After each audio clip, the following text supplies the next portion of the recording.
ফাপা উপত্যকার হুইসপার্স হোলোভেলের ছোট্ট বৃষ্টিতে ভিজে যাওয়া শহরের উপকণ্ঠে একটি জরাজীর্ণ প্রাসাদ ছিল যেখানে কেউ প্রবেশ করতে সাহস করেনি। এর চূর্ণবিচূর্ণ স্পিয়ারগুলি আকাশের দিকে নখর দেখায় এবং এর জানালাগুলি রাতে একটি ভয়ঙ্কর সবুজ আলোতে ঝলমল করে। শহরের লোকেরা ফিসফিস করে দ্য ইকো বলেছিল, একটি অদ্ভুত ভূত যা সেখানে বাস করত। প্রথাগত ভূতের মতন ইকো স্বাভাবিক অর্থে হাহাকার বা আওয়াজ করে না। পরিবর্তে এটি জীবিতদের কণ্ঠের নকল করেছে। গল্পগুলি বলা হয়েছে মানুষদের প্রাসাদের পাশ দিয়ে হেঁটে যাচ্ছে, তাদের নিজস্ব কণ্ঠস্বর শুনতে পেয়েছে ভেতর থেকে।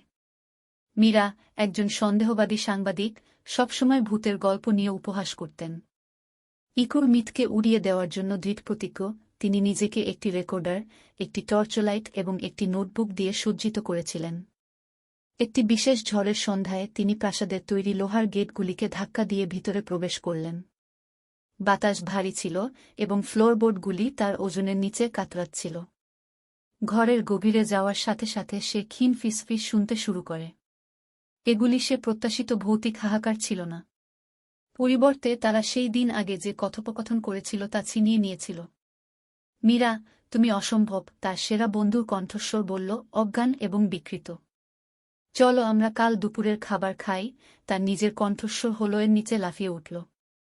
ঠান্ডা কিন্তু দৃঢ়প্রতিজ্ঞ, মীরা প্রাসাদের হৃদয়ের শব্দগুলি অনুসরণ করেছিল। একটি ফাটা ক্রিস্টাল ঝাড়বাতি সহ একটি দুর্দান্ত বলরুম। ঘরের মাঝখানে একটা লম্বা আয়না দাঁড়িয়ে আছে। এর পৃষ্ঠটি মসৃণ ছিল না, কিন্তু বিক্ষিপ্ত জলের মতো ঢেউ খেলানো ছিল, যা তার চারপাশের বিকৃত সংস্করণ প্রতিফলিত করে। সে কাছে আসতেই তার প্রতিবিম্ব আয়না থেকে বেরিয়ে এল। এটা তার ছিল, কিন্তু তার না। চিত্রটি হাসল, একটি প্রশস্ত, অদ্ভুত হাসি। আমি ইকো, এটি বলেছিল, এর কণ্ঠস্বর অগণিত অন্যদের সাথে স্তরিত। আমি যা দেওয়া হয় তা ধার করি এবং বিনিময়ে কিছুই রাখি না। মীরা তার ফ্ল্যাশলাইটের জন্য পৌঁছানোর সাথে সাথে তার হাত কাঁপছিল, কিন্তু তার ডপেলগেঞ্জার দ্রুত ছিল। এটা ফুসফুস, তার হাত তার বুকের মধ্যে দিয়ে যাচ্ছে। সে হাঁসফাঁস করে অনুভব করল যেন তার সারমর্ম, তার স্মৃতি, তার কণ্ঠস্বর কে সরিয়ে দেওয়া হচ্ছে। স্তব্ধ হয়ে ফিরে মীরা তার বুকে চেপে ধরল এবং বুঝতে পারল সে আর কথা বলতে পারবে না। তার কণ্ঠস্বর চলে গেল। প্রতিধ্বনি আয়নার দিকে ফিরে গেল, দ্রবীভূত হয়ে গেল কাছে। মীরার নিজের বিকৃত প্রতিবিম্ব তার দিকে ফিরে তাকাল। কয়েক ঘণ্টা পরে যখন সে প্রাসাদ থেকে হোঁচ খেয়েছিল, সে দেখতে পেল পৃথিবী বদলে গেছে। লোকেরা তার দিকে তাকালো যেন সে একজন অপরিচিত।